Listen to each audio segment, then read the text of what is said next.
Hey guys, it's Sekaar, and today we're going to be going over another one of my Arcanist builds for the Necrom chapter. Before we get started, if you're not subscribed to the channel, please do so. We're almost at 6,500 subs, and that is another huge milestone. I just wanted to say, before we get started on this, thank you guys so much to everybody who's watched the videos. We just passed our first ever 1 million views overall on our channel, so thank you guys so much for just watching the videos and just making this dream a reality. So guys, thank you. That is so huge. I owe it all to you guys. Thank you so much. So without further ado, let's get started. First things first, we're going to look at our character sheet. We're going to be an Imperial on our Arcanist. I really think Imperial is best in slot for Arcanist. A lot of your abilities are very expensive, and that 6% reduced cost for all of your abilities on Imperial is definitely viable, and I definitely think that it's necessary. Other classes are fine, or other races are fine, like Khajiit wouldn't be bad if you go into crit damage. Orc wouldn't be bad. Even Wood Elf. But overall, I really like Imperial. That way you don't have to build into sustain at all. Moving on, we've got our attributes. We've got 10 points into magic, 50 points into health, and 4 points into stamina. They give us a max magic pool of 16.5k, max health pool of 37.4k, and a max stam pool of 20.3k. And then our Mundus is going to be the Serpent to increase our stam recovery. I felt like that was a little necessary. I felt like the sustain was a little rough without it. And then also our food is going to be Jewels of Mizrael. That's going to increase our stam and magic recovery by 315. Increase our max health as well by 3,465. And then as always, we're going to be Vampire Stage 3. That's going to make us super tanky the lower health we are, so that's definitely necessary. Our gear, our monster set is going to be Mare Salak. We're going to be using 2 medium pieces. Our head is going to be medium impen, and our shoulder is going to be medium well fitted. Mare Salak is going to give us a line of max stam. And then also when you deal damage with a melee heavy attack, you're going to spew a cone of corruption, dealing 7,000 disease damage over 4 seconds. So that's great for your overall dot damage. Then also that effect is going to be increased by 10% for each negative effect you have on your enemies, up to a maximum of 300%. So I'm just going to point out when we're moving on with our build how we're just going to increase our damage, because we can get that damage to be a lot higher than that, and trust me, it hits really hard when you're in the middle of a fight. Moving on, our chest piece is going to be a Curus of the Fire. We're going to be using a heavy reinforced piece. This is going to be on our body at all times. Fire is going to give us a line of weapon spell damage, max stam, crit chance, and also when you deal damage with a weapon, which also counts for weapon abilities, you're going to deal an additional 2,905 flame damage, and that can occur once every 2 seconds. And so that's going to be proccing literally every 2 seconds, because we're going to be using rending on this build, and that ability is also under the damage with a weapon. So that's proccing every 2 seconds on that dot, and that damage is insane. I know that we've used this on a lot of other builds before, but trust me, we're going to keep on using it. It's super strong for a reason. We're also going to be using 1 piece of Druid's Braids, Druid's Braid as our hands. It's going to be medium impen. The reason why we're doing this is we have 2 extra slots on this build, so using this is going to increase our max health by 1,206. And our other piece is going to be a light sash of the trainee. We have, remember I said we have 2 extra slots on this build. Druid's Braid is 1, trainee is the other. So we're going to be using a light trainee sash and impen. That way we can increase our max health a little bit more by 1,400. And overall, we get that health super high up between these 2 pieces, and I really like it. And then we're also going to be using heavy Legs of the Fire in reinforced as well, and heavy Feet of the Fire in well fitted. And as you can see, all of our enchantments are going to be prismatic. I do that on every single one of my builds. It's the best way to get all of your stats up as high as possible. Our jewelry is going to be a Necklace of the Fire in the Bloodthirsty trait with a weapon and spell damage enchantment on it. Then our mythic on this is going to be Death Dealers. This is going to give us, basically, the longer we're in combat, the more health, magic, and stam we're going to get. So let me do the math real quick on my phone. So looking at this, you get 30 stacks. You get a stack every 2 seconds. So basically you're at full stacks if you're in combat for 1 minute. And you have 88 magic, health, and stam every stack. So you do 88 times 30. You're going to get an extra 2,640 of your max health, stam, and magic. So that's just making you beefier, and that's just giving you a lot more stats, and it just makes you a lot more tanky, and I really like it overall. Then we're also going to be using Bloodthirsty for your other Ring of the Fire. This is going to be also with a weapon and spell damage enchantment as well. Then moving on to our weapons, we're going to be using Master's Perfected Maces. Main hand is going to be Nirnhoned with the Disease enchantment on it, and our offhand is going to be Sharpened with a Poison damage enchantment on it. And then also we're going to be using Vadistron Perfected Ice Staff on our back bar. This is going to be in the defending trait with increased weapon and spell damage enchantment on it as well. So also, if you're looking at our maces, we have disease damage and poison damage. That's an extra 20% on our Marisalok damage if we get both of those enchantments to proc. So that's also huge as well. And then also we're going to be using Vadistron, so we're going to have to cast Ally Susceptibility for that. So that's another 3. So that's 50% that we're up to. So between just our weapons, so that's huge as well. Moving on to our skills though, our main spammable is going to be Rending Slashes. It's going to be your overall kind of spammable on this build. So you're going to want to have this on your enemies at all times because this damage is going to be from your Way of the Fire as well. So make sure this is on your enemies at all times. Also, enemies that are afflicted by this are going to be hit with the Hemorrhaging status effect. So that's another status effect that we have on our enemies. So that's up to 60% extra increased damage at minimum. So that is huge for your Marisalok damage. And overall, it just combos really well together. Moving on, this is going to be kind of your burst damage right now. This is your Pragmatic Fate Carver. This is your Book Beam. So after you have your enemies fully dotted up, get ready to CC them, then hit your beam on them, and you are doing insane amounts of damage. You're doing 2,764 magic damage every 0.3 seconds. So let me do math real quick. 2,764 times, let's do 3. That way it's every 1 second. This tooltip, that's not even when we have all our combos going and they're, everything going. This is 8,292 damage every second, and actually it's a little bit more than that because every 0.3 seconds, that's every 0.9 seconds. Anyways, the damage on this is nuts, and I really recommend comboing this with all of your other damage. You're just dotting enemies up and just melting them. And then Inspired Scholarship, this is going to be your source of Major Brutality and Sorcery. So this is going to increase your weapon and spell damage by 20%. Also, this is while you have your abilities on them, this is going to be doing damage to your enemies every 3 seconds as well. So that's definitely necessary. Keep that on. And then Rune of the Colorless Pool, this is going to be your CC on the enemies. So this is a great way to just CC your enemies. A lot of people don't know how to block it yet. All you have to do is actually just physically block, and it doesn't actually CC you, but a lot of people try to roll dodge it or something, and they get CC through roll dodge. So this is a great CC since not everybody knows how it works completely yet. And on top of that, it's also going to give your enemies minor vulnerability and minor brittle for 20 seconds. So this is going to increase their damage taken by 5% and their critical damage taken by 10%. So overall, the damage that you're putting on your enemies is a lot. And then Crux Weaver's Armor, this is going to be your source of Major Resolve. So this is going to increase your physical and spell resistance by 6k for 30 seconds. And on top of that, if an enemy damages you, you're going to be applying Minor Breach to them as well. So then that's going to reduce their physical and spell resistance by 3k. So that is awesome for your overall damage on your enemies. So I really like this a lot.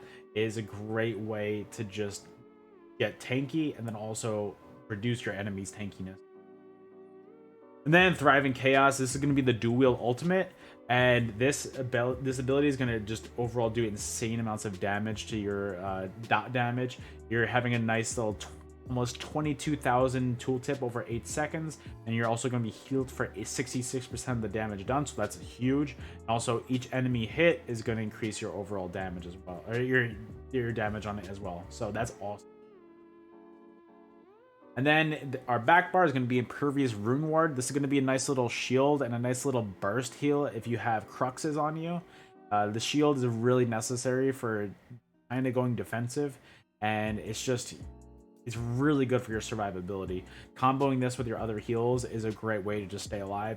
You are super tanky on this build, and this ability is one of the main reasons why. And then Race Against Time, this is going to be a lot of different abilities. In one, this is going to be your snare removal, so it's going to remove all immobilizations and snares to you and grant you immunity to them for 4 seconds. And on top of that, you're going to get Major Expedition, so it's going to increase your movement speed by 30%, and it's going to give you Minor Force, so it's going to increase your critical damage by 10% as well.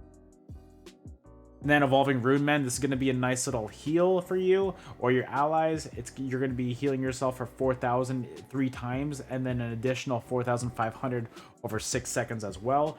So it's awesome. It generates a crux for you as well, so it increases either your shield, because you only have 2 abilities on this that are gonna consume cruxes. Either your shield, so your Impervious Rune Ward, so you're gonna get a really nice heal, or your Pragmatic Fake Carver, so it's gonna do more damage. So overall, getting those cruxes is huge for your overall damage and survivability. And then Ellie's Susceptibility, this is going to be what's proccing your Vatishron Ice Staff. So this is going to apply Major Breach to your enemies, so it's going to reduce their physical and spell resistance by 6k. On top of that, every 7.5 seconds, the enemy is going to be afflicted with the Burning, Chilled, and Concussion status effects. So there's 3 status effects that's going to add to your Marisalok. Awesome. And then Rune of the Still Waters, Rune Guard of the Still Waters. This is still a relatively new skill to me, but I really like it a lot. This is going to give you Minor Resolve for 20 seconds. So it's going to increase your armor by 3k. And on top of that, you're also going to get Minor Protection, so it's going to make you a little bit more tanky too. And also, the first time you're damaged while below 50% health, the Minor Protection is consumed, so that's not bad. But then you're going to be healed for 14,800 health. So if you just have that going, and if you go to low health, you're just gonna go right back up because of this skill. It's awesome. And then Sanctum of the Abyssal Sea is going to be our backbar ultimate. Basically, you put a shield around you, and the more your enemies do damage to you, the more that you do damage to them after that 10-second duration. So it's a 15-second duration ultimate. So over the first 10 seconds is more of a shield. Then the 5 seconds after that, you're doing crazy amounts of damage to all the enemies in the vicinity. So try to lock your enemies down after that 10 seconds is up. You're going to be doing a lot of damage to them. And then finally, our champion points, our blue slottables are going to be Focus Mending, Force of Nature. We want to do Force of Nature on this build because it's going to increase your offensive pen by 660 for every status effect your target has. So I think we established that we're going to have a minimum of 6 status effects, so 6 times 660. This is going to increase our pen by almost just shy of 4k, and that's just minimum at all times when our buffs are up. So that's insane. Also Wrathful Strikes, Master at Arms, our red slottables, Celerity, Sustained by Suffering, Survival Instincts, and Pain's Refuge. In our green tree, the only things we really care about are Breakfall, Rationer, and Liquid Efficiency. Alright guys, that is the entire build. I just wanted to look at this real quick. So our pen on our front bar, because that's what we care about, our pen is at 8,559, and that's also, we're getting minor and major breach on our enemies most of the time, so that's an extra 9k. So 8.5 plus 9k, that's going to be 17.5k, plus our Force of Nature CP, that's going to be another 4k on top of that. Your pen on this build is nuts. I love it. So guys, that is it. That is the entire build. I really hope that you enjoyed. If you are not, I know I said this before, but if you're not, please consider subscribing to the channel. It's free. It helps me out a lot. We're almost at 6,500 subscribers. So guys, please just click that button. It really helps me out, and I'd really appreciate it. Also, 2 more announcements before we end the video and get on to our footage. If you're not subscribed to my second YouTube as well, I would really appreciate if you did that. You don't need to go watch the videos. They're my Twitch VODs. But once we get that channel to 1,000 subscribers, we can get it monetized, and that really helps me as a full-time content creator. There's just no other way to put that. I just like to be honest with you guys, and they would really help me out. That link will be in the description, so please just go over, click that subscribe button. It helps me out a lot.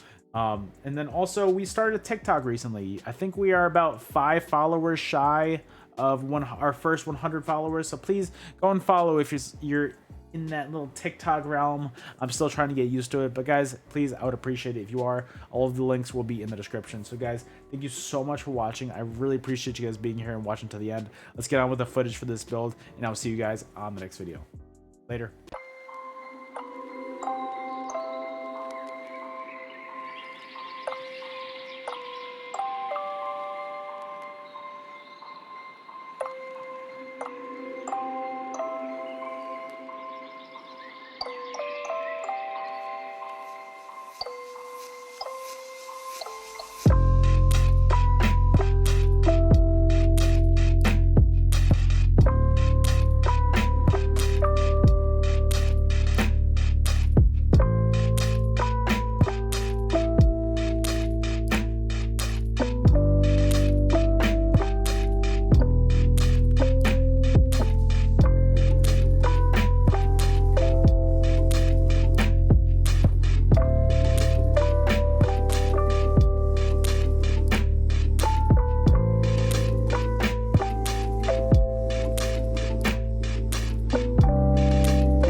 guys.